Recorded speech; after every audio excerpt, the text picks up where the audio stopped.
हरिः ॐ श्री गुरुभ्यो नमः हरिः ॐ शन्नो मित्र शं वरुणः शन्नो भवत्वर्यमा शन्न इन्द्रो बृहस्पतिः शन्नो विष्णुरुक्रमः नमो ब्रह्मणे नमस्ते वायो त्वमेव प्रत्यक्षं ब्रह्मासि त्वमेव प्रत्यक्षं ब्रह्म वदिष्यामि हृदं वदिष्यामि सत्यं वदिष्यामि तन्मामवतु तद्वक्तारमवतु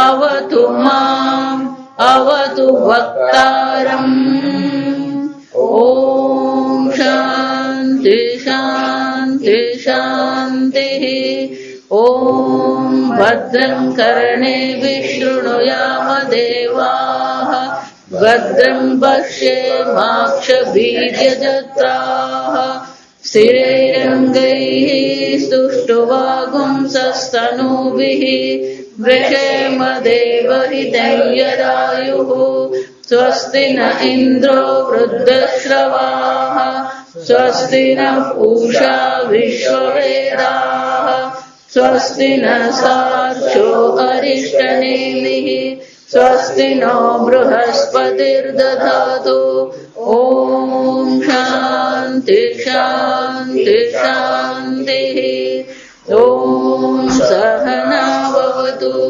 सहनौ भुनक्तु सह वीर्यं करवावहै तेजस्विनावधीतमस्तु मा विद्विषावहै ॐ शान्ति शान्ति शान्तिः सदाशिवसमारम्भाम् शङ्कराचार्यमध्यमाम् अस्मदाचार्यपर्यन्ताम् वन्दे गुरुपरम्पराम् श्रुतिस्मृतिपुराणानाम् आलयम् करुणालयम् नमामि भगवत्पादम् शङ्करम् लोकशङ्करम् शङ्करम् शङ्कराचार्यम् केशवम् बादरायणम् सूत्रभाष्य कृतौ वैद्ये भगवन्तो पुनः पुनः ईश्वरो गुरुरात्मेति मूर्तिभेदविभागिने व्योमवद्व्याप्तदेहाय दक्षिणामूर्तये नमः निधये सर्वविद्यानां विशदे भवरोगिणां गुरवे सर्वलोकानां दक्षिणामूर्तये नमः ॐ नमः प्रणवार्थाय शुद्धज्ञानैकमूर्तये निर्मलाय प्रशान्ताय दक्षिणामूर्तये नमः ब्राह्मणस्य एव विशेषतः अधिकारः सर्वत्यागेन ब्रह्मविद्यायाम् इति ब्राह्मणग्रहणम् परीक्ष्यलोकान् किं कुर्यात् इति उच्यते निर्वेदम् निःपूर्वः विधिः अत्र वैराग्यार्थे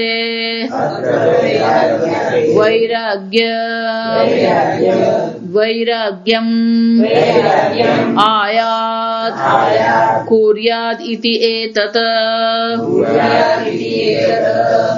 आदि शंकराचार्य जी ભાષ્યમાં કીધું પૃષ્ઠ કૃત્વા આ જે લોક જે છે આ વિષય છે આ ભોગ છે એના તરફ શું છે પીઠ કરી દેવાની છે આ બધાનો ત્યાગ એટલે કે માનસિક રીતે આપણે નિર્ણય કરવાનો આ અનિત્ય છે આ ક્યારેય સુખ દુઃખ આપી શકે એમ છે જ નહીં કારણ કે એ જડ છે જડ અને આ પ્રકારથી એકવાર આ પીઠ કરી દીધી એટલે શું કહે છે બ્રાહ્મણસ્ય એવ બ્રાહ્મણ તો કે આજે બ્રાહ્મણ જે છે તો કે આ પ્રકારનું જે ચિંતન કરનાર છે એને બ્રાહ્મણ કહેવામાં આવે. બ્રાહ્મણના 3 અર્થ છે.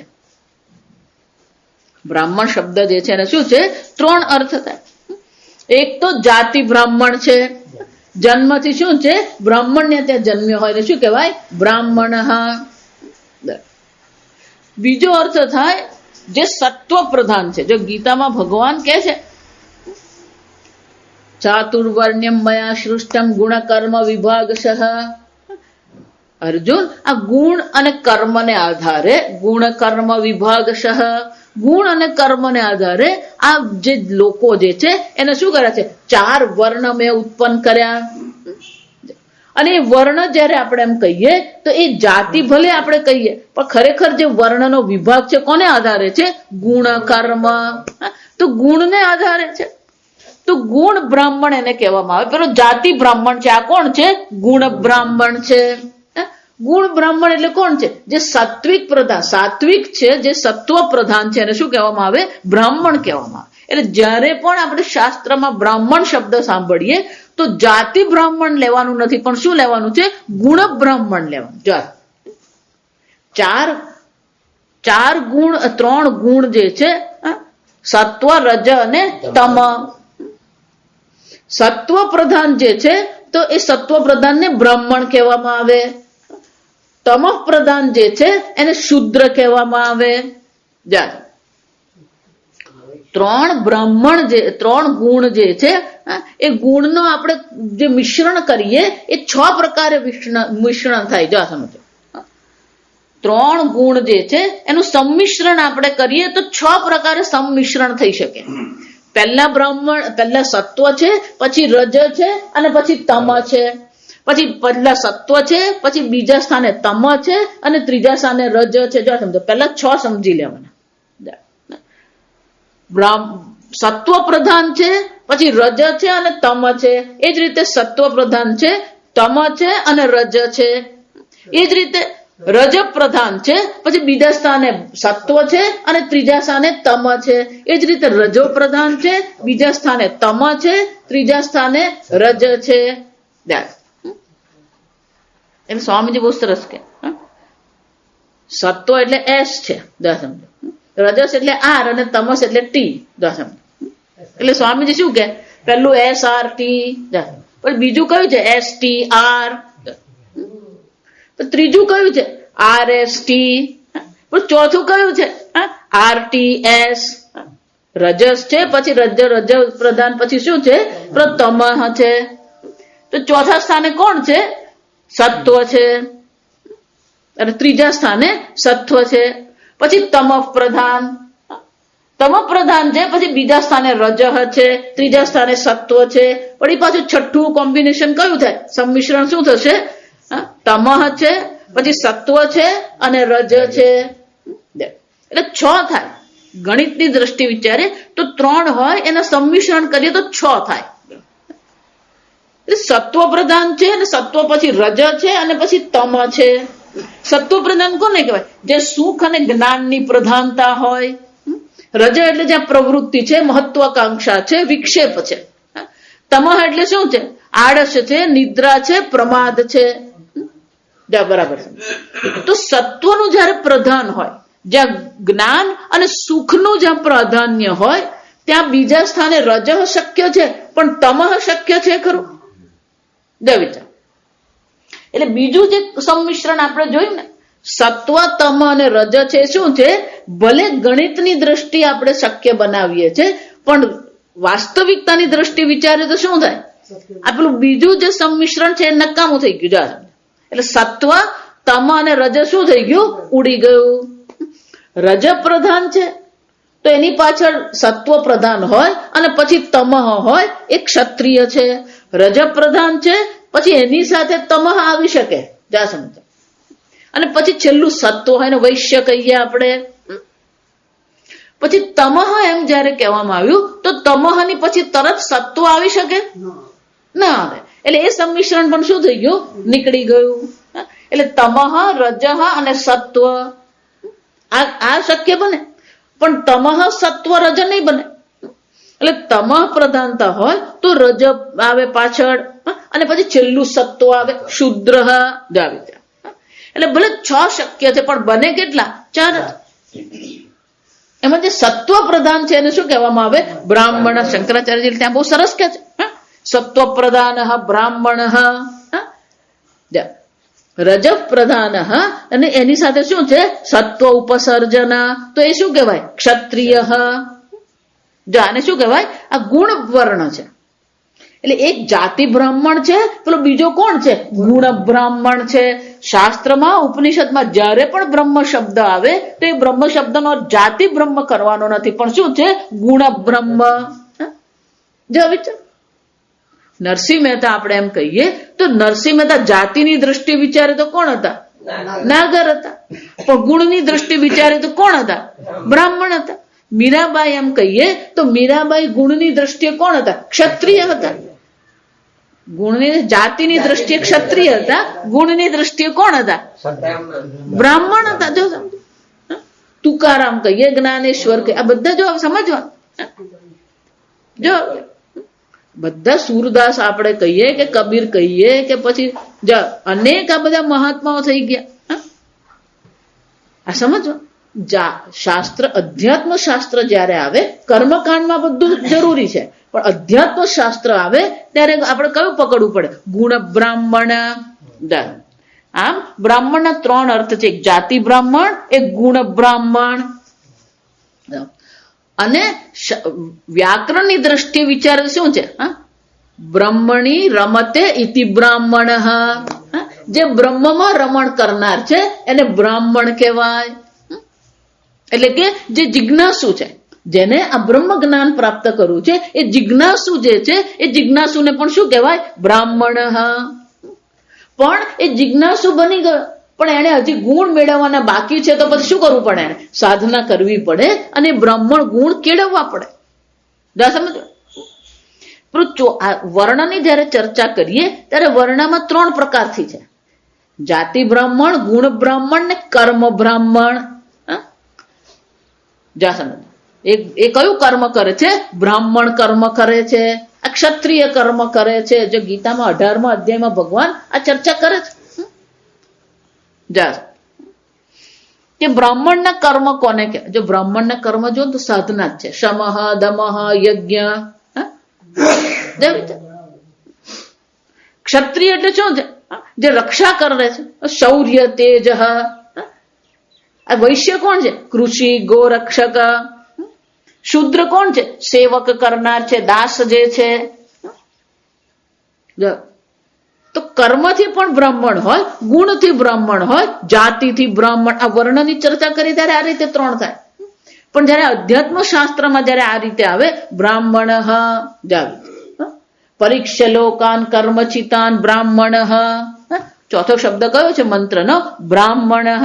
તો કે બ્રાહ્મણ કોણ છે? જેણે આ પ્રકારે જગતની કસોટી કરી છે, પરીક્ષા કરી છે, અને એને શું નક્કી કર્યું કે આ જગત અનિત્ય છે, આ જગત કોઈ પણ પ્રકારે સુખ દુઃખ આપનાર નથી. તો શું કરશે? પૃષ્ઠતઃ કૃત્વા, એના તરફ શું કરવાનો? પીઠ ફેરવી દેવાનો. જો એટલે જ કહું, આ જગત પાસે અપેક્ષા છોડી દઈએ ને તો અડધા સુખી થઈ જાય. આપણે શું કરતા રહીએ છીએ? અપેક્ષાઓ જ રાખીએ છીએ. કોઈ અપેક્ષા નહીં, નિરપેક્ષ. 12મા અધ્યાયમાં જે ભગવાન જ્ઞાનીની ચર્ચા કરે છે, બહુ સુંદર ચર્ચા છે. તુલ્ય નિંદા સ્તુતિર્મૌની. જ્યાં તુલ્ય નિંદા, જો સમજો, તુલ્ય નિંદા સ્તુતિ, નિંદા સ્તુતિ થતી ને ત્યાં શું કરી દેવાનું? એના પછી ભગવાન શું કહે છે? મૌની.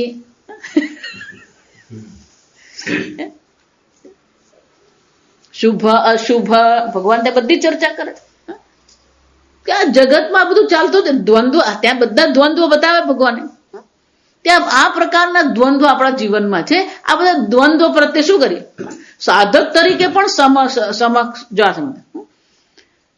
સમઃ શત્રૌ ચ મિત્રે ચ સમ સુખ દુઃખે કૃત્વા લાભાલાભો જયા જયો. સમ, આ બધાથી આપણે વિક્ષિપ્ત ઊંચા નીચા. સમ એનો શું થયો? પણ ઊંચા નીચા થવાની કોઈ જરૂર નથી. અને એટલે કે અહીંયા શાસ્ત્ર કે છે બ્રાહ્મણ આ પ્રકારથી પરીક્ષા કરનારો જે છે એ બ્રાહ્મણ શું કરવું જોઈએ. એટલે શંકરાચાર્યજી કે છે બ્રાહ્મણ વિશેષતઃ અધિકાર. આ બ્રહ્મ વિદ્યાયામ, આ બ્રહ્મ વિદ્યામાં ખરેખર અધિકાર કોનો છે? આ બ્રાહ્મણનો અધિકાર છે. જો આ વિચાર કેમ વિશેષતઃ કે જ્યાં સુધી એ પ્રકારના ગુણ આપણે કેળવીએ નહીં, એ વિવેક વૈરાગ્ય આપણામાં વિવેક આપણે કેળવીએ નહીં તો વૈરાગ્ય થાય. જો તત્વબોધમાં આપણે જોઈ ગયા છે નિત્યાનિત્ય વસ્તુ વિવેક, બ્રહ્મ નિત્ય, આત્મા નિત્ય, તદન્યત સર્વમ અનિત્યમ. આ વિવેક આપણે કરીએ. પરીક્ષા લોકાનો અર્થ શું થાય? આ પ્રકારથી જેને વિવેક કરેલો છે, એ વિવેક કર્યો છે. વિવેક આપણે આગળ જોઈ ગયા, વિવેક 4 પ્રકારથી થાય. પહેલો સુખ દુઃખ નો વિવેક છે, બીજો નિત્ય અનિત્યનો વિવેક છે. આ વિવેક આપણે કેળવીએ કે આ જગતમાં સુખ કોને કહેવાય, દુઃખ કોને કહેવાય, આ જગતમાં નિત્ય શું છે, અનિત્ય શું છે. આ વિવેક કેળવવો પડે આપણે. જ્યાં સુધી આ વિવેક આપણે કેળવીએ નહીં ત્યાં સુધી પેલી બ્રાહ્મણ જે ગુણ બ્રાહ્મણ આપણે બની શકીએ નહીં. વિવેકી છે એ ગુણ બ્રાહ્મણ બને. ગુણ બ્રાહ્મણ બનવા માટે શાની જરૂર છે? આ વિવેકની જરૂર છે. સુખ દુઃખ, જો ગીતામાં ભગવાન બીજા અધ્યાયમાં પ્રારંભમાં આ ચર્ચા કરાવે છે કે પહેલા અર્જુન આ વિવેક કરવાની જરૂર છે. દેહી નિત્યમ વદ્યોયમ દેહે સર્વસ્ય ભારત. અર્જુન આ દેહ વિકારી છે, અનિત્ય છે, પણ એમાં રહેનારો આત્મા કેવો છે? નિત્ય છે. દેહ વિકારી છે, અનિત્ય છે, પણ એમાં રહેનાર તું આત્મા કેવો છે? નિત્ય છે. આ સુખ દુઃખ નો પણ માત્ર સ્પર્શાસ્તુ કોન્તે સુખ દુઃખ. આ સુખ અને દુઃખ આ જગતમાં ચાલતા જ રહે છે. તાન તિતિક્ષસ્વ ભારત.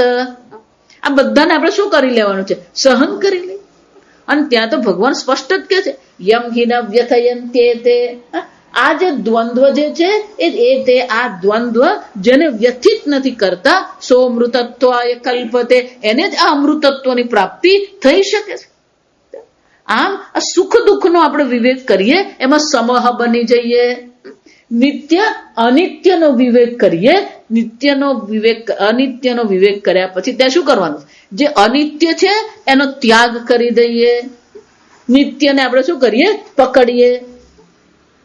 ભગવાન કે છે એટલું જ નહીં, સત્ય અને મિથ્યાનો પણ વિવેક કરવો પડે. પણ સત્ય અને મિથ્યાનો વિવેક કરીએ એ પહેલા વિવેક કયો કરવો પડે? આત્મા અને અનાત્માનો. શું આત્મા છે, શું અનાત્મા છે, જે તૈત્રીય ઉપનિષદમાં જોઈ ગયા. અન્નમ બ્રહ્મેતિ વ્યજાનાત. આ અન્નમય શરીર છે એ આત્મા બ્રહ્મ છે. અન્યોંતરાત્મા પ્રાણમય નહીં. આ અન્ન જે દેહ જે છે એ તો શું છે? અનાત્મા છે. તો આત્મા શું છે? પ્રાણ છે. તે પ્રાણ આત્મા છે. અન્યોંતરાત્મા ને એ પણ અનાત્મા છે. આમ આત્મા અને અનાત્માનો વિવેક કરીએ. અન્યોંતરાત્મા મનોમય. આ પ્રાણ પણ અનાત્મા છે. આ મન આત્મા છે કે મન આત્મા છે. અન્યોંતરાત્મા વિજ્ઞાનમય. આ વિજ્ઞાન આત્મા છે. પેલું મન તો શું છે? અનાત્મા છે. તો કે આ દેહથી શું કામ શરૂ કર્યું? આ જગત તો કે જગત તો અનાત્મા છે, આપણને ખબર જ છે. આ જગત અનાત્મા છે એમ કેવું નહીં પડે. જ્યાં આપણે આત્મબુદ્ધિ કરી છે, જ્યાં અભ્યાસ કર્યો છે, ત્યાં જ આપણે કરવું પડે. એટલે 13મા અધ્યાયમાં ભગવાન શું કહે છે? ઇદમ શરીરમ કૌંતેય ક્ષેત્રમિતિ અભિધીયતે. આ શરીર તો શું છે? ક્ષેત્ર છે. શરીર જ ક્ષેત્ર છે એમ નહીં. આ ઇન્દ્રિય, મન, બુદ્ધિ પણ અહંકાર બધું કેવું છે? ક્ષેત્ર છે. વિજ્ઞાનમય આત્મા તો કે આત્મા છે ને. અન્યોંતરાત્મા આનંદમય. આ આનંદમય આત્મા છે. તો કે આનંદમય આત્મા છે. બ્રહ્મપુચ્છમ પ્રતિષ્ઠા. એનું અધિષ્ઠાન તો કોણ છે? એ પૂર્ણ બ્રહ્મ છે. અને જે પોતાના અસ્તિત્વ માટે ચૈતન્ય પર, બ્રહ્મ પર આધાર રાખનાર છે એ આત્મા હોઈ શકે નહીં. એ શું હોવાનું? અનાત્મા. આમ આત્મા અને અનાત્માનો આપણે વિવેક કરીએ. જ્યારે આત્મા અને અનાત્માનો વિવેક થઈ જાય જો આ સમજો, આ કેટલાક લોકો અહીંયા આગળ ગૂંચવાય. આત્મા અનાત્માનો જે આપણે વિવેક કરીએ છીએ એ આત્મા સત્ય છે, જો આત્મા નિત્ય છે, એનાથી અન્ય સર્વ કેવું છે? અનિત્ય છે. તો કે જ્ઞાન થઈ ગયું કે બસ હવે હું આત્મા નિત્ય છું, સત સ્વરૂપ છું, જ્ઞાન થઈ ગયું? જ્ઞાન નથી થયું. જો આ સમજો, આપણે જોઈ ગયા અહીંયા કે આ કર્મકાંડ જેને કહીએ, આ જેને આપણે કહીએ છીએ કેવું છે? સાધન સાધ્ય લક્ષણમ ક્રિયાકારક ફલભેદ ભિન્નમ દ્વૈતમ. આત્મા અનાત્માનો વિવેક કરીશું તો એક આત્મા અને પેલો બીજો અનાત્મા શું થઈ ગયો? પેલો દ્વૈત રહેવાનો. આ સમજ, દ્વૈત રહેશે. દ્વૈત રહે તો પછી તો ગરબડ થઈ ગઈ. દ્વૈતાધિ ભયમ ભવતી. તૈત્રીય ઉપનિષદમાં પણ શું કીધું? ઉદરમ અંતરમ કુરુતે અથ તસ્ય ભયમ ભવતી. થોડું પણ અંતર કરી દીધું, થોડો પણ ભેદ કરી દીધો તો શું થવાનું? ભય થવાનો જ છે. એટલે બસ ચોથો પેલો વિવેક કરવો પડે, સત્ય અને મિથ્યા. આ ગીતાના પ્રારંભમાં ભગવાને ચારે ચાર કદ બનાવી દીધા. સત્ય અને મિથ્યા માટે શું કીધું? ના સતો વિદ્યતે ભાવ ના ભાવો વિદ્યતે સતઃ. જે સત આત્મા, જે નિત્ય આત્મા છે એનો ક્યારેય અભાવ થતો નથી. અને જે અનિત્ય જે છે, જે જગત જેને આપણે કહીએ છીએ, એનું શું છે? ખરેખર એનું કોઈ અસ્તિત્વ છે જ નહીં. જો અસ્તિત્વ હોય તો બે થાય, એક ઘડો અને બીજી માટી. એમ અસ્તિત્વ કહીએ તો બે છે. એક ઘડો, બીજી માટી, બે છે. માટીથી ભિન્ન ઘડાનું કોઈ અસ્તિત્વ જ નથી. એમ અનાત્મા ભલે આપણે કહ્યું, પણ આ અનાત્માનું અધિષ્ઠાન પણ કોણ છે? એ આત્મા જ છે. આત્મા સત્ય છે. જો એટલે જ શંકરાચાર્ય શું કહે છે? અર્ધ શ્લોકેન પ્રવક્ષ્યામિ યદુક્તમ ગ્રંથ કોટિભિઃ. કરોડ કરોડ ગ્રંથોમાં જે કહેવામાં આવ્યું છે, હું અડધા શ્લોકમાં તમને કહીશ. આટલું લખવામાં પેલો અડધો શ્લોક લખાઈ ગયો. આ સમજ, આટલું કહેવામાં તો શું થઈ ગયું? પેલો અડધો શ્લોક લખાઈ ગયો. એટલે બાકી શું રહ્યું? અડધો શ્લોક જ બાકી રહ્યો. અર્ધ શ્લોકેન પ્રવક્ષ્યામિ યદયુક્તમ ગ્રંથ કોટિભિઃ બ્રહ્મ સત્યમ જગન મિથ્યા. આ બ્રહ્મ સત્ય છે અને જગત કેવું છે? મિથ્યા છે. મિથ્યા શબ્દ આવે ને એટલે દ્વૈત નીકળી જાય. આ સમજવા, એટલે કે મિથ્યાનું અસ્તિત્વ જ નથી. અસ્તિત્વ હોય તો પેલો દ્વૈત થઈ શકે. બ્રહ્મ સત્ય જગન મિથ્યા કે એ બરાબર છે, પણ હું કોણ? જીવો બ્રહ્મૈવ ના પરમ. આ જીવ બ્રહ્મથી પર એટલે કે અન્ય છે જ નહીં. આ જીવ શું છે? બ્રહ્મ સ્વરૂપ છે. અને એટલા માટે બ્રાહ્મણ એટલે કોણ છે? આ સુખ દુઃખ નો, જો આ સમજો બરાબર હોય, બ્રાહ્મણ એ સુખ દુઃખ નો વિવેક કરે છે. શંકરાચાર્ય જે આપણે કહી ગયા કે આ બધું કેવું છે? અનર્થ. આ દુઃખનું કારણ છે, આ જન્મ મરણનું કારણ છે આપણા માટે. એટલે સુખ દુઃખ નો જે વિવેક કરે છે, નિત્ય અનિત્ય નો વિવેક કરે છે, એને બ્રાહ્મણ કહેવામાં આવે. બરાબર સાંભળજો. સુખ દુઃખ અને નિત્ય અનિત્યનો એને વિવેક કરી લીધો. અને આ જગત કેવું છે?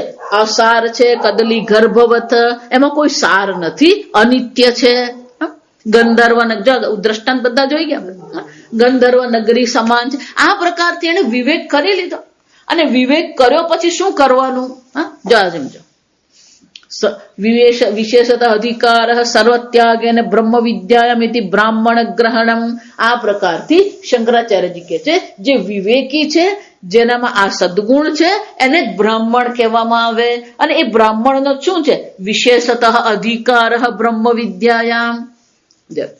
તો અહીંયા જયારે એમ કહેવામાં આવે બ્રાહ્મણનો જ વિશેષતઃ બ્રહ્મ વિદ્યામાં અધિકાર છે, તો જાતિ બ્રાહ્મણની વાત કરી શંકરાચાર્યજી. જો અહીંયા અચાનક જ તમે જાતિ બ્રાહ્મણની વાત કરો તો પ્રસંગ અત્યારે જાતિનો ચાલતો નથી. જો સમજવા, પ્રસંગની દ્રષ્ટિએ વિચારીએ તો અહીંયા તો કઈ ચર્ચા જ નથી. પણ ચર્ચા કઈ છે? પેલી વિવેકની ચર્ચા છે.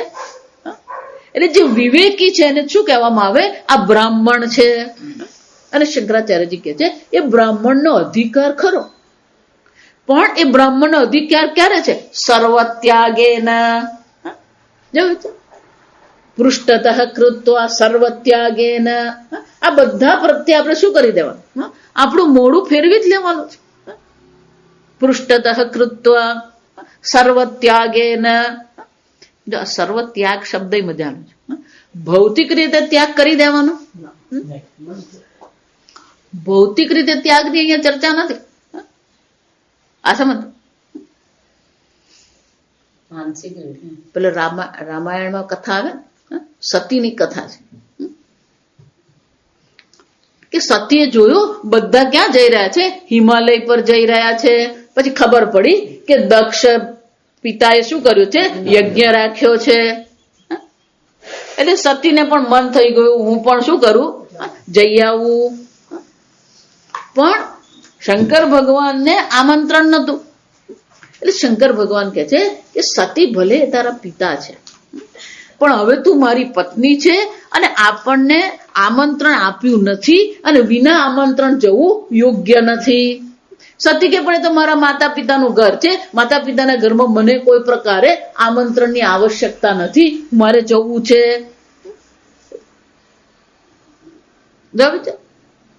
તો સતી ગયા, પણ ભગવાને માનસિક રીતે શું કરી દીધું, છોડી દીધું. કેમ?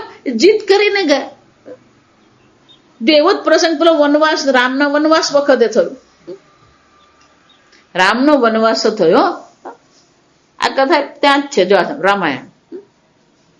એટલે જયારે રામની કથા કરી રહ્યા હતા ત્યારે શંકર ભગવાને કહ્યું કે હે પાર્વતી, અત્યારે કાળની દ્રષ્ટિએ ભગવાન વનવાસ કરી રહ્યા છે, ચાલો એ રામ જે તાપસી સ્વરૂપે જે ભગવાન રામ છે એને આપણે દર્શન કરવા જઈએ. એટલે પાર્વતી કે ચાલો જઈએ. ગયા, પણ તે જ વખતે સીતાનું હરણ થઈ ગયું હતું અને સીતા હરણને કારણે રામ ભગવાન દુઃખી હતા, શોકગ્રસ્ત હતા. અને સીતા સતીએ જોયું કે રામ ભગવાન શું કરી રહ્યા હતા, પેલા વૃક્ષને, પશુને, પક્ષીને શું કરતા હતા, તમે મારી સીતાને જોઈ, તમે મારી સીતાને જોઈ, અને રડતા હતા. એટલે સતીના મનમાં શું આવ્યું કે આ કોટી બ્રહ્માંડ નાયક રામ છે. એટલે શંકર ભગવાને સમજાવ્યું કે સતી આ કોણ છે, આ રામ જ છે, આ લીલા કરી રહ્યા છે અને ભગવાનની લીલા પર પ્રશ્ન ઉઠાવવાનો નહીં. કે ભગવાન જો આ ભગવાનની લીલા પર પ્રશ્ન નહીં ઉઠાવવાનો, એનો અર્થ એવો નથી કે ગુરુની લીલા પર પ્રશ્ન નહીં ઉઠાવવાનો. આ સમજો, આ સમજ. એટલે સતીને બહુ આપણી ભાષામાં કહે તો બહુ મેળ નહીં પડ્યો. દાસમ આ ભગવાન છે મેળ નહીં પડ્યો. એટલે કે ના ના શું કરું, ના કે હું કસોટી કરીશ કે આ ભગવાન છે. શિવજી કે ભગવાનની કસોટી નહીં કરવાની. તો કે નાના પણ એ રડી રહ્યા છે, કે સારું તમારે કસોટી કરવી હોય તો કરો. ગયા, પણ ભૂલ શું કરી, પણ સીતા બનીને ગયા. સીતા બનીને ત્યાં ગયા, ભગવાન રામ તો ઓળખી ગયા. જા સમજો, ભગવાન રામને સમસ્યા થઈ ગઈ. કેમ? માતા પાર્વતી છે એટલે પગે લાગવું જોઈએ, પણ રૂપ સીતાનું છે એટલે શું થાય, પગે લાગી શકાય નહીં. પત્ની છે, જો સમજ. એટલે ભગવાને પેલો વચ્ચેનો રસ્તો કર્યો, મારા ભગવાન શિવ કુશળ છે ને.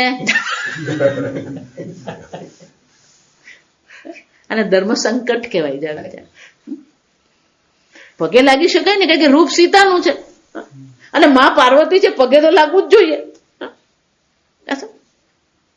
પણ એક વાર સીતાનું રૂપ સતીએ ધારણ કર્યું, ભગવાને માનસિક રીતે શું કરી દીધો, એનો ત્યાગ કરી દીધો. આપણે પણ આ જગતમાં રહીએ પણ માનસિક રીતે શું કરી દેવાનો, ત્યાગ કરી દેવાનો. જે કર્તવ્ય કર્મનું પાલન કરવાનું છે એ કર્તવ્યનું પાલન કરતા રહીએ, પણ માનસિક રીતે શું કરવાનું. વલ્લભાચાર્યજી એટલે બહુ સરસ કે અહંતા મમતા ઇતિ સંસાર. આ સંસાર કોને કહેવાય, આ હું અને આ મારું. આ અહંતા મમતાનો જ આપણે શું કરી દઈએ, ત્યાગ કરી દઈએ. આ જગતમાં કોઈ વસ્તુ મારી નથી. એટલે મહારાજશ્રી બહુ સરસ કહેતા, ક્યાં તો એમ કહો કે બધું જ મારું છે, એમ ક્યાં તો શું કહો કશું જ. આપણે બધું અડધું અડધું કરીએ ને, અલ્પે સુખમ નાસ્તિ. જો આ અડધું અડધું કરીએ, આ અડધું અડધું નથી. આ સમજો. મારા લેપટોપ પર હું તમને બતાવું ને કે આ પૃથ્વી શું છે. આ પૃથ્વી કશું જ નથી. આ સંપૂર્ણ બ્રહ્માંડની દ્રષ્ટિએ વિચારો ને, તો પેલી ટાંકણીની અણી જેટલી પૃથ્વી નથી. આ સમય એવા મોટા મોટા તારા છે જેની સામે આપણો સૂર્ય ટાંકણી જેવડો છે. જો વિચારી દેજો. અને સૂર્યની સામે આપણી પૃથ્વી પેલી ટાંકણી જેવડી છે. સૂર્ય એટલો વિશાળ તારો છે કે જેની સામે આપણી પૃથ્વી કેવી છે, પેલી રાઈનો દાણો છે. અને એવા વિશાળ તારાઓ છે જેની સામે સૂર્ય રાઈનો દાણો છે. જો સૂર્ય રાઈનો દાણો હોય તો આપણી પૃથ્વી ક્યાં, વિચારી જજો. અને એ પૃથ્વી પર મારું 10 વીઘા જમીન, 10 વીઘા જમીન જ નહીં, આ 7/12 ની નકલ. ખેતીવાડી કરતા જ એ લોકોને ખબર હોય 7/12 નખાય. જો પકડીને બેઠા છે આપણે.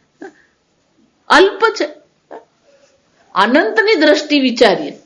ભગવાન કોને કહેવાય? જેનો અનંત વીર્ય છે, અનંત જ્ઞાન છે, અનંત શક્તિ છે, અનંત વૈરાગ્ય છે, અનંત સંપત્તિ છે, અનંત યશ છે. એ અનંત ભગવાનનો યશ જે છે એની સામે આપણો યશ કેટલો? એ અનંત પરમાત્માની સંપત્તિની સામે આપણો કેટલો? જો વિચાર. આપણે થોડું ને પકડીને બેઠા છે ને એટલે દુઃખી થઈએ છીએ. આ ભગવાને મને આપ્યું છે એ મારા જીવન જીવવા માટે છે, બસ આનાથી બીજું કઈ નથી. એટલે શંકરાચાર્ય શું કહે છે? બ્રાહ્મણ જ છે એટલે ખાલી બુદ્ધિથી જ બ્રાહ્મણ છે એમ નહીં. સર્વ ત્યાગેન વિશેષતઃ બ્રહ્મ વિદ્યાયામ અધિકાર. બ્રાહ્મણનો જ આ બ્રહ્મ વિદ્યામાં અધિકાર છે, બીજા કોઈનો છે જ નહીં. એટલે જ કહે છે વિશેષતઃ. પણ આ ધારો કે પણ આ પ્રકારે વિવેક કર્યો અને આ પ્રકારથી એને બ્રાહ્મણ એ છે, વિવેકી છે, સર્વનો ત્યાગ કરી દીધો. ત્યાગ કરીને શું કરવાનું? ઋષિકેશ જવાનું, હરિદ્વાર જવાનું. વર્ષોથી સ્વામીજીનો એક નિયમ, કોઈ પણ સાધક જયારે સ્વામીજી પાસે જાય, સ્વામીજીને 1-2 શિબિર ભરે અને એના મનમાં જિજ્ઞાસા થાય. એટલે કે એ વેદાંતનો સાધક જયારે એ બને, સ્વામીજી ક્યારેય એને ઋષિકેશ હરિદ્વાર નહીં મોકલે. આજે વર્ષોથી પહેલો જયારે બેચ સ્વામીજીનો થયો ત્યારથી પછી સ્વામીજી નિયમ કરેલો. કેમ કે ત્યાં તમે જાઓ ને તો ત્યાં એટલું બધું વેદાંતનું મહત્વ નથી. આ સમજો, એક સાધુ જીવન છે ત્યાં. આપણે જોઈ ગયા આગળ તપશ્રદ્ધે આ મંત્રમાં જોયું કે સાધુ જીવન જીવવું, તપશ્ચર્યા કરવી. તપશ્ચર્યાનો પણ એક આનંદ છે, જપનો પણ એક આનંદ છે, સાધુ જીવન જીવવાનો પણ શું છે? આનંદ છે. કેમ? પેલો કોઈ પરિગ્રહ છે નહીં, કોઈ સગાવાલા છે નહીં, કોઈ ત્યાં રડવા જવાનું નથી, કોઈ ત્યાં હસવા જવાનું નથી. જો આ સંસારી આટલું જ કરવાનું. એટલે સર્વ કર્તવ્યથી મુક્તિ થતી હોય એટલે એક આનંદ તો રહેવાનો જ છે. જો વિચાર. એટલે સાધુ જીવનનો પણ એક આનંદ છે, તપશ્ચર્યા કરવામાં પણ એક આનંદ છે. કારણ કે મન શાંત હશે તો મનની શાંતિનો પણ એક આનંદનો અનુભવ થવાનો જ છે. એટલે સાધુ જીવનનો જે આનંદ છે, પણ સાધુ જીવનના આનંદમાં પેલું વેદાંત જે તત્વ જે છે, અનંતમ બ્રહ્મ. માંડુક્ય કારિકામાં બધું આવશે. એને રસાસ્વાદ કહેવાય છે. ધ્યાન કરવામાં પણ પેલું શાંત મન જે છે એ શાંત મનનો પણ એક રસ છે. જો એમાં જો આપણે પડ્યા, એ રસ જો આપણને મળવા માંડ્યો અને એમાં આપણું મન અટકી પડ્યું તો જે પેલો બ્રહ્માનંદ છે શું થવાના? ચૂકી જવાના. બ્રહ્માનંદ જ ચૂકી જાય. પેલો ધ્યાનનો આનંદ છે, તપનો આનંદ છે, ત્યાગનો પણ આનંદ છે. જો આ સમજો, આ ત્યાગનો આનંદ કોને કહેવાય ખબર?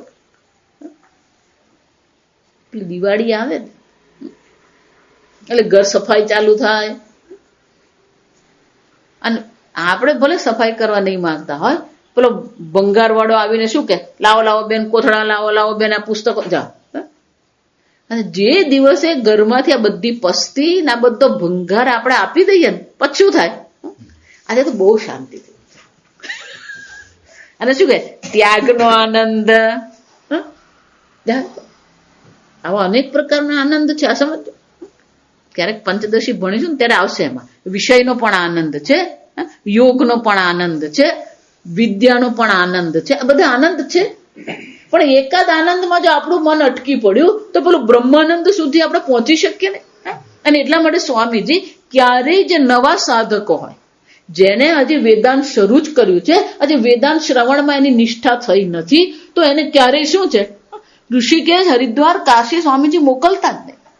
એક વાર તમારી વેદાંતમાં નિષ્ઠા થઈ ગઈ પછી તમે ઋષિકેશ જાઓ, પછી ઋષિકેશ જઈને ત્યાં આપણે વેદાંત જ શોધીશું. પણ જો વેદાંતમાં નિષ્ઠા નથી થઈ તો ઋષિકેશ જઈને શું શોધવાના આપણે? જો હમણાં એક બેનને એવું જ છે, બધું ઘર બાર છોડીને ઋષિકેશ આવી ગઈ છે. મેં કીધું તું આ બધું છોડીને આવી પણ શાસ્ત્ર અધ્યયન તો કર. નહીં, वो हमको कुछ नहीं, हम तो आनंद से रहते हैं. સર્વનો ત્યાગ કરીને આવી એટલે આનંદ તો છે જ, કારણ કે બધું છોડી દીધું છે. પણ છોડવા માત્રથી બ્રહ્મ જ્ઞાન થવાનું નથી. અને એટલે શંકરાચાર્ય શું કહે છે, સર્વત્યાગેન એટલે કે આ અહંતા મમતાનો આપણે શું કરી દઈએ, ત્યાગ કરી. આ મારા જીવન જીવવા માટે આવશ્યક છે અને આ જીવન હું જીવું છું. જો આ સાધન પંચકમાં બધી ચર્ચા છે. ક્ષુદ્વ્યાધિ વિચિકિત્સ્યતામ, ભોજન પ્રત્યે પણ આપણી ભાવના શું હોવી જોઈએ? ક્ષુદ્વ્યાધિ વિચિકિત્સ્યતામ, આ મારા પેટમાં ક્ષુધા નામની વ્યાધિ લાગેલી છે, આ ભૂખ નામનો રોગ છે, અને શું કરવાનું? ભિક્ષા ઔષધમ ભુજ્યતામ, આ ભિક્ષા રૂપી ઔષધથી આ ભૂખ રૂપી રોગનો હું શું કરું છું? શમન કરું છું. સ્વાદુ અન્નમ નતુ યાચ્યતામ, એક ભોજ સાધન પંચકમાં 30 સાધન બતાવ્યા છે, ને 40 છે, 5 શ્લોક છે, આ દરેકમાં 8 સાધન છે. 40 શ્લોકમાં 40 સાધનમાંથી 4 સાધન શંકરાચાર્ય ભોજન માટે કહે. જો આવી જાય ક્ષુદ્વ્યાધિ વિચિકિત્સ્યતામ 1, ભિક્ષાૌષધમ ગૃહ્યતામ 2, સ્વાદુ અન્નમ નતુ યાચ્યતામ, સ્વાદિષ્ટ અન્નની યાચના કરવાની 3, વિધિવસાત પ્રાપ્તેન સંતુષ્યતામ 4. જાવ કેમ કે સાધુ જીવન જે જીવી રહ્યો છે એને બાકીનું બધું છોડી દીધું છે, એક પકડેલું છે, કયું છે? આ ભોજન.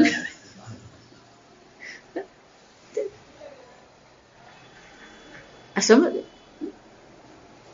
વિધિવસાત પ્રાપ્તેન સંતુષ્યતામ, વિધિથી જે પ્રાપ્ત થાય ને એમાં શું કરવાનું? સંતુષ્યતામ.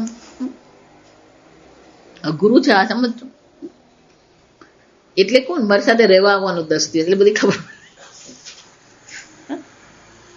10 ઘરની 10 જાતની દાળ ખાવી પડે પહેલા તો.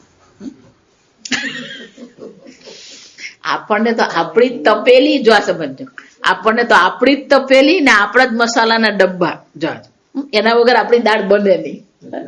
પેલો મસાલાનો ડબ્બો બદલાઈ જાય ને તોય આપણી તો દાળ બદલાઈ જાય. સ્વાદુ અન્નમ નતુ યાચ્યતામ, આ ત્યાગનો પણ શું છે? આનંદ. વૈરાગ્યનો પણ આનંદ છે, પણ એ આનંદમાં અટકવાનું નથી. શંકરાચાર્યજી કહે છે એ બ્રહ્મ વિદ્યા માટે આપણે આગળ જવાનું છે. એટલે કે છે આ પ્રકારથી પરીક્ષલોકાન કિમ કુર્યાદ ઇતિ ઉચ્યતે. આ બધું છોડી દીધું. જા સમજો, આ પરીક્ષા કરી લીધી, નક્કી થઈ ગયું આ બધું અનિત્ય છે, અસાર છે. તો કે આ પ્રકારથી ચિંતન કરીએ છે, પણ આ પરીક્ષા કર્યા પછી શું કરવાનું? કિમ કુર્યાદ નિર્વેદમ આયાત. નિર્વેદ, શંકરાચાર્ય કહે છે નિર્વેદમ નિઃપૂર્વ વિધિ અત્ર. વિદ ધાતુ જે છે, વિદ ધાતુ જ્ઞાનના અર્થમાં છે. એક તો વેદથી, વિદ પરથી શું બને? વેદ. વિદ પરથી જ વેદ શબ્દ બને. એટલું જ નહીં, આ વિદ ધાતુ જે છે એનો બીજો પણ વિંદતે, લભતે, પ્રાપ્ત કરવું. પણ શંકરાચાર્યજી કહે છે આ વિદ ધાતુનો અર્થ ભલે જ્ઞાન હોય કે પ્રાપ્ત કરવું હોય કે લાભ થતો હોય, પણ આ વિદ ધાતુની આગળ જયારે ની ઉપસર્ગ લાગે, નિઃપૂર્વ વિધિ, આ વિદ ધાતુ જે છે એને પહેલા કયો છે? ની ઉપસર્ગ છે. જો આગળ આપણે જોઈએ ગચ્છ એમ કહીએ તો ગચ્છ ધાતુનો અર્થ થાય ગમન ક્રિયા કરવી. પણ અનુગતિ એમ કહીએ તો શું થાય? પછી જવું. રામ ગચ્છતિ, લક્ષ્મણ અનુગચ્છતિ, કોઈની પાછળ જવું. ઉપગચ્છતિ, ઉપસર્ગ લાગે તો શું થાય? સમીપ જવું. આમ ધાતુ જે હોય એને ઉપસર્ગ જયારે લાગે તો એનો અર્થ બદલાઈ જતો હોય. એટલે શંકરાચાર્યજી કહે છે જયારે પણ વ્યાકરણમાં વિદ ધાતુ પહેલા ની વિસર્ગ નિસ સમજો એને કે ખરેખર વિસર્ગ શું છે? નિસ છે. જો આ સમજ. પછી પેલો સ જે છે ને એ રેફ થઈ જાય, નિર્વેદ. એટલે શંકરાચાર્યજી કહે છે વિદ ધાતુ સાથે આગળ જયારે નિસ જયારે ઉપસર્ગ લાગે તો એ કયા અર્થમાં હોય છે? વૈરાગ્યાર્થમ. આમ શંકરાચાર્યજી કહે છે નિપૂર્વ વિધિ અત્ર વૈરાગ્યાર્થમ. ભલે વિધિનો અર્થ વેદ એટલે કે જ્ઞાન થતો હોય અથવા લાભ થતો હોય છતાં પણ અહીંયા તો ની ઉપસર્ગ હોવાથી એનો અર્થ શું કરવાનો છે? વૈરાગ્યાર્થે. તેનો અર્થ શું થાય? વૈરાગ્યમ આયાદ. આ બધી પરીક્ષા કર્યા પછી વિવેક કર્યા પછી શું કરવાનું? વૈરાગ્યમ આયાત કુર્યાદ ઇત્યર્થ. આ બધાથી આપણે શું કરવું જોઈએ? વૈરાગ્ય કરવું. જો આગળ ચર્ચા કરી ગઈ કે વૈરાગ્ય એમ થાય નહીં. આ સમજ છોડી દેવા માત્રથી વૈરાગ્ય નથી. શ્રુતિ માતા કહે છે આ વિવેક આપણે જાગ્રત રાખીશું તો વૈરાગ્ય અવશ્ય થવાનું. જો કેટલીક વસ્તુ થાય અને કેટલીક કરવાની હોય. ભલે અહીંયા કુર્યાત એમ કહેવામાં આવ્યું હોય કરવો જોઈએ. કુર્યાતનો અર્થ શું થાય? વૈરાગ્ય કરવો જોઈએ. પણ કે વૈરાગ્ય કરી શકાય. જો આપણે જોઈ ગયા આગળ છોડીએ એને ત્યાગ કહેવાય, પણ છૂટી જાય એને વૈરાગ્ય કહેવાય. છોડીએ એને શું કહેવાય? ત્યાગ કહેવાય. પણ છૂટી જાય એને શું કહેવાય? વૈરાગ્ય. છોડવું અને છૂટી જાય આપણે જોઈ ગયા, સમજો. અને એટલે કે છે વૈરાગ્ય છૂટી જાય એનો શું થયો? વૈરાગ્ય થયો. ધ્યાન થાય, જ્ઞાન થાય, વૈરાગ્ય થાય. જો આ સમજ. આ થાય શબ્દ સમજી લેવાનો. પરિસ્થિતિ ઊભી થાય ને. જો આ મારી આંખ પ્રમાણ છે. આંખ શું છે? પ્રમાણ છે. મારી આંખ ખુલ્લી હોય, સામે વિષય હોય તો શું થવાનું? રૂપનું જ્ઞાન થાય. જાય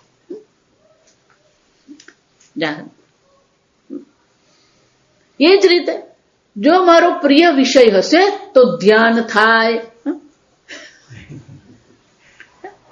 આપણો પ્રિય વિષય કોણ બનવું જોઈએ? આ ઈશ્વર બનવો જોઈએ, આ બ્રહ્મ બનવું જોઈએ. ધ્યાન થાય, જ્ઞાન થાય. એ જ રીતે વૈરાગ્ય પણ શું છે? કરવાનો વિષય નથી. આપોઆપ વૈરાગ્ય થઈ જાય. એકવાર આ અનુભવ થઈ ગયો તો વૈરાગ્ય શું છે? થવાનો જ છે. આ વિવેક જાગ્રત થઈ ગયો તો વિવેક પૂર્વક વૈરાગ્ય અવશ્ય થવાનો. અને એટલે શ્રુતિ માતા સ્વયં કે છે પરીક્ષ લોકાન કર્મચિતાન બ્રાહ્મણ નિર્વેદમાયાત. આ લોકની પરીક્ષા કરીને આ જે બ્રાહ્મણ જે છે સત્વ પ્રધાન જે છે એને શું કરવું જોઈએ? વૈરાગ્ય કરવો જોઈએ. એટલે કે એને વૈરાગ્ય, જો એટલે વૈરાગ્ય માટે બહુ સરસ શબ્દ છે. વૈરાગ્ય કેળવાય. આ કેળવવો શબ્દ મજાનો. રોટલીનો લોટ બાંધ, જો આ ગુજરાતમાં જ આપણે કરીએ, બીજે નથી આ સમજ. રોટલીનો લોટ પહેલા તો આપણે બાંધી રાખીએ, અડધો પોણો કલાક શું કરીએ? એને બાંધી રાખીએ. બાંધ્યા પછી પણ જયારે આપણે રોટલી વણવાના એ પહેલા શું કરીએ? હાથમાં તેલ કે ઘી લઈએ અને પછી એને શું કરીએ? આપણે કેળવીએ. બીજે બધે તો એ લોકો આમ રોટલીનો લોટ બાંધીને સીધું જ શું કરી દે? રોટલી જ વણી લે લોકો. ફક્ત ગુજરાત જો એટલે જ આપણે ગુજરાતની રોટલી બધાને એટલે ભાવે કે આપણે પેલું કેળવીને કરીએ. કેળવીને જયારે કરવાની હોય તો એ રોટલીનો સ્વાદ અલગ જ હોવાનો. આમ તમે રોટલી ખાઓ જો એટલા માટે આપણે ગુજરાતીઓ બહાર જાય ને તો પછી પેલી રોટલી જ શોધતા હોઈએ. એમાં દક્ષિણમાં જાય ને તો પેલી રોટલી શોધવી જ પડે. અને ધારો કે રોટલી મળે ને તો આપણને એટલી મજા નહીં આવે. ખાવા ખાતર શું કરી દઈએ? પેલો ખાઈ લેવાય. કેમ?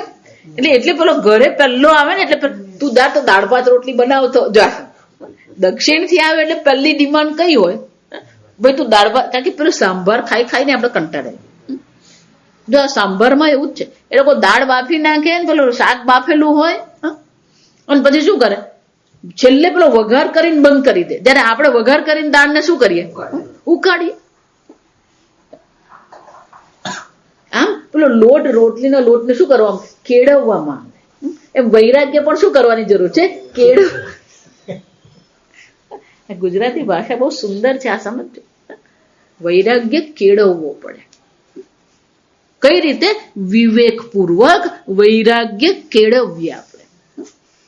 સમજ. જેટલો વિવેક આપણો જાગ્રત થતો જશે એટલો વૈરાગ્ય કેળવવાનો આપણો. અને એટલે શ્રુતિ માતા કહે છે નિર્વેદમાયાત, શંકરાચાર્યજી કહે છે નિર્વેદમ કુર્યાત ઇત્યર્થ.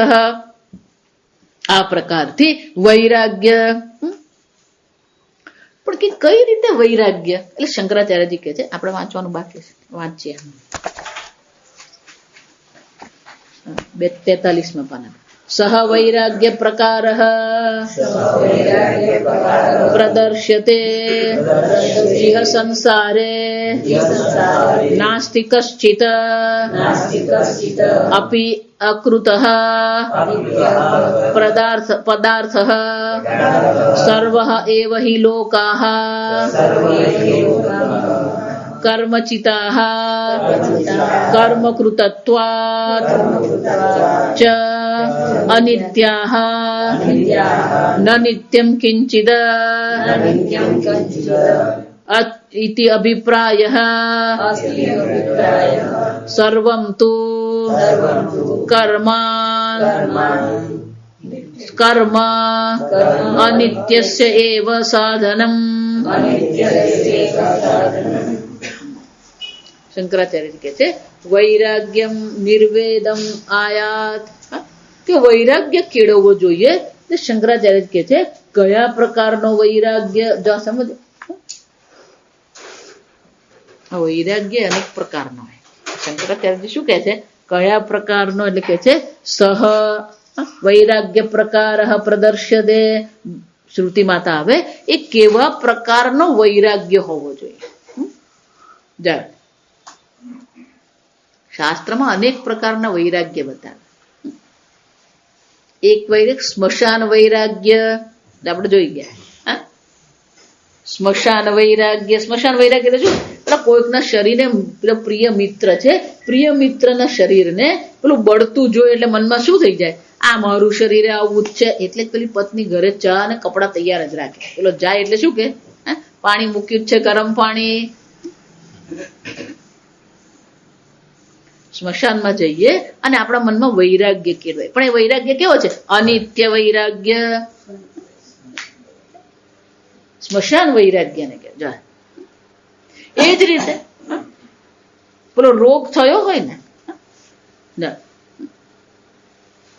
તો રોગ થયો હોય, પેલો મલેરિયાનો તાવ આવ્યો હોય, પછી એને એમ કહે કે લે આ શીરો ખા. વૈરાગ્ય.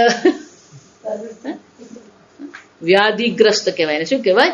વ્યાધિગ્રસ્ત હોય તો આ ભોજન પ્રત્યે, આ લોકો પ્રત્યે, જો આપણી બાજુમાં બેસીને કોઈ વાતે કરતું હોય તો આપણને શું લાગે?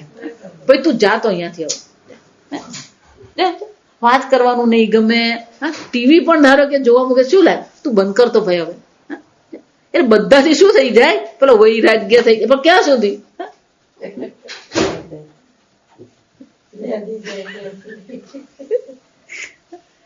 ત્રીજો છે નષ્ટરાજ વ્યાધિગ્રસ્ત. નષ્ટરાજ એટલે શું છે? બધું ઘણું હતું અને ક્યાંક ધંધામાં ખોટ ગઈ અને બધું ગુમાવવાનો વારો આવ્યો. એ ગુમાવવાનો વારો આવે ને ત્યાર પછી શું લાગે? આ જગત હાવ નકામું છે. ક્યાં સુધી? જ્યાં સુધી મળે નહીં ત્યાં સુધી જાય. મળે એટલે વળી પાછો શું થાય? પેલો શરૂ થઈ જ જાય. નષ્ટરાજ વ્યાધિગ્રસ્ત સ્મશાન વૈરાગ્ય. અનેક પ્રકારના વૈરાગ્ય. પણ આ બધા વૈરાગ્ય કેવું છે? ક્ષણિક વૈરાગ્ય. આ બધા વૈરાગ્ય કેવા છે? ક્ષણિક છે, સાપેક્ષિક છે. કેવા છે? સાપેક્ષિક છે. કેમ? તો કોઈ અપેક્ષા છે, રોગ છે કે ધન સંપત્તિ ગુમાવી છે કે પેલો સ્મશાનમાં મિત્ર ગુમાવ્યો છે એને લીધે થયું. પણ જ્યાં પેલું પરિસ્થિતિ બદલાઈ ગઈ, પરિસ્થિતિજન્ય વૈરાગ્ય છે. પરિસ્થિતિ બદલાઈ ગઈ એટલે પાછું શું છે? જૈસે થે.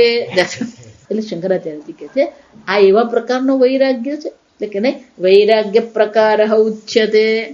શ્રુતિ માતા સ્વયં આ કેવા પ્રકારનો વૈરાગ્ય છે એ આપણને દર્શાવે છે. જાય કયા પ્રકાર? ઇહ સંસારે નાસ્તિ કશ્ચિત અપિ અકૃત પદાર્થ. આ જગતમાં કોઈ પણ પદાર્થ અકૃત નથી. જો અકૃત શબ્દ બહુ મજાનો, જો કે બધા જ શબ્દ મજાના છે. કૃત, કૃત એટલે કે જેને ઉત્પન્ન કરવા, બનાવવામાં આવ્યો. કૃતિ એવું કહીએ ને આપણે. જા સમજો, કૃતિ આપણે કહીએ જ છે.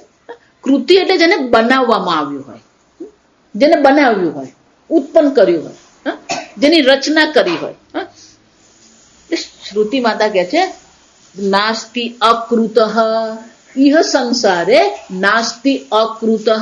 કોઈ પણ વસ્તુ એવી નથી જે નથી બનાવી. બનાવી, ઉત્પન્ન કરવી, કૃત જેમ જયારે કહેવામાં આવે તો એનો અર્થ શું થયો? એને ઉત્પન્ન કરવામાં આવ્યું છે. પણ આ જગતમાં એવી કોઈ વસ્તુ છે જેને ઉત્પન્ન કરવામાં ન આવી હોય, એટલે કે જે નિત્ય છે? આ જગતમાં કોઈ વસ્તુ નિત્ય છે? એટલે આગળ કે છે સર્વે એવ હિ લોકાહ કર્મચિતાહ. આ સર્વ લોક જે છે અને સર્વ લોકની અંતર્ગત જે પણ કઈ વિષયો છે એ બધા કેવા છે? કર્મચિતાહ. કર્મથી આપણે સંચિત કર્યા છે, કર્મથી પ્રાપ્ત કર્યા છે, કર્મથી આપણે ઉત્પન્ન કર્યા છે. અને એટલા માટે શું છે? કર્મકૃતત્વાદ. આ બધા કર્મથી ઉત્પન્ન કરવામાં આવ્યા છે. એટલે કેવા છે? અનિત્યાહ. વિવેક કરવાનો છે. નિત્ય અને અનિત્યનો વિવેક પૂર્વકનો વૈરાગ્ય છે. એટલે શંકરાચાર્યજી કહે છે આ વૈરાગ્યનો પ્રકાર આપણને દર્શાવવામાં આવી રહ્યો છે. અને આ વૈરાગ્ય કયા પ્રકારનો છે? નિત્ય અને અનિત્યનો વિવેક દ્વારા આ વૈરાગ્ય જન્માવ્યો છે. અને એટલે કે છે કર્મકૃતત્વાદ. આ કર્મથી જ બધું ઉત્પન્ન થયું છે, કર્મથી જ આપણને પ્રાપ્ત થયું છે. અને એટલા માટે કેવું છે? અનિત્યાહ. એટલું જ ને, ન નિત્યમ કિંચિદ અસ્તિ ઇતિ અભિપ્રાય. આ જગતમાં કોઈ વસ્તુ નિત્ય છે જ નહીં. જગતમાં જેટલો અનુભવ તમે જો, એટલે હું વારંવાર તમને કહું છું કે અન્ય જગ્યાએ જાઓ, અન્ય શ્રવણ કરો, પણ જે ચર્ચા કરી રહ્યા છે નિત્યની છે કે અનિત્યની છે? ગમે એટલે એ લોકો આપણને ઇન્સ્યોરન્સ આપે, જો આ સમજો, પણ જે ચર્ચા છે શાની ચર્ચા છે? પછી ગમે તે લોકની હોય, પછી એ શિવધામ હોય ને, અક્ષરધામ હોય ને, ગોલોક વૃંદાવન, ગમે તેની ચર્ચા કરે, પણ આ બધા લોકની જે ચર્ચા છે કઈ છે? અનિત્ય છે. કેમ? કર્મચિતાન. આમ કરો અને આમ પ્રાપ્ત થશે તો શું થયું? બધું કર્મથી જ આપણે ભેગું કરેલું છે, કર્મથી જ સંચિત કરેલું છે. અને કર્મથી જો છે કર્મકૃતત્વ, એટલે શંકરાચાર્યજી કહે છે આ બધું કર્મથી તમે પ્રાપ્ત કરો છો. અને કર્મથી જે બધું પ્રાપ્ત થાય એ અનિત્ય હોય. અને આ જગતમાં, એટલે શંકરાચાર્યજી કહે છે ન નિત્યમ કિંચિદ અસ્તિ ઇતિ અભિપ્રાય. આ જગતમાં કોઈ નિત્ય વસ્તુ છે જ નહીં. સર્વતુ કર્મ અનિત્યસ્ય એવ સાધનમ. સર્વ કર્મ પણ જે છે એ સર્વ કર્મ કોના સાધન છે? અનિત્યત્વ. કર્મ પણ જે સાધન છે શાના માટેનું છે? અનિત્ય વસ્તુની પ્રાપ્તિ માટેનું સાધન છે. આમ આ જગત પ્રત્યે જ વૈરાગ્ય એમ નહીં, કર્મ પ્રત્યે પણ શું થવો જોઈએ? વૈરાગ્ય કેળવવા જોઈએ. કારણ કે કર્મથી જે ઉત્પન્ન થાય છે બધી વસ્તુ અનિત્ય છે. તો કર્મથી ઉત્પન્ન વસ્તુ પ્રત્યે જ વૈરાગ્ય નહીં કેળવીએ, પણ કર્મ પ્રત્યે પણ શું થવો જોઈએ? વૈરાગ્ય થવો જોઈએ. અને શંકરાચાર્યજી એટલે કે છે આ પ્રકારથી સર્વ લોક જે છે એ કર્મથી પ્રાપ્ત થાય છે. અને કર્મ કેવા છે? અનિત્ય છે એવ સાધનમ. આ કર્મ જે છે એ અનિત્યના સાધન છે. તો કર્મ જે, જો સમજો, સાધ્ય જે આપણને પ્રાપ્ત, સાધ્ય એટલે જે પ્રાપ્ત થાય, તો સાધ્ય જો અનિત્ય છે. કેમ સાધ્ય અનિત્ય છે? કારણ કે સાધન કર્મ જ અનિત્ય છે. જ્યારે સાધન અનિત્ય હોય તો પછી તમને નિત્ય સાધ્ય પ્રાપ્ત થઈ શકે જ નહીં. જો એટલે વારંવાર કહું કે જે બધા ધ્યાનની ચર્ચા કરે કે ગમે તેટલી ચર્ચા કરે, પણ છેવટે કર્મના ક્ષેત્રમાં છે એક. અને જો કર્મ જો સાધન છે, જે અનિત્ય સાધન છે, તો એનાથી પ્રાપ્ત થતી વસ્તુ ક્યારેય નિત્ય હોઈ શકે જ નહીં. આમ શંકરાચાર્યજી કહે છે કર્મ સાધન સ્વયં અનિત્ય છે અને કર્મ ફળ પણ અનિત્ય જ છે, અને એટલા માટે શું કરવું છે? નિર્વેદમાયાદ. આ નિત્ય અનિત્ય વસ્તુ જેટલી છે એ બધા પ્રત્યે આપણા મનમાં વૈરાગ્ય આપણે કેળવીએ. આ શબ્દ યાદ રાખો. આમ સર્વ પ્રત્યે આપણે શું કરતા રહેવાનું? વૈરાગ્ય કેળવીએ. પણ કે કર્મ અનિત્ય છે અને કર્મથી ઉત્પન્ન થતું અનિત્ય છે, એ કેવી રીતે છે શંકરાચાર્યજી આપણને દર્શાવે છે. આપણે આવતીકાલે જોઈશું. ઓમ અસતો માં સદ્ગમય તમસો માં જ્યોતિર્ગમય મૃત્યોર્મા અમૃતંગમય. ઓમ પૂર્ણમદ પૂર્ણમિદં પૂર્ણાત પૂર્ણમુદચ્યતે પૂર્ણસ્ય પૂર્ણમાદાય પૂર્ણમેવાવશિષ્યતે. ઓમ શાંતિ શાંતિ શાંતિ. હરિ ઓમ. શ્રી ગુરુભ્યો નમઃ. હરિ ઓમ.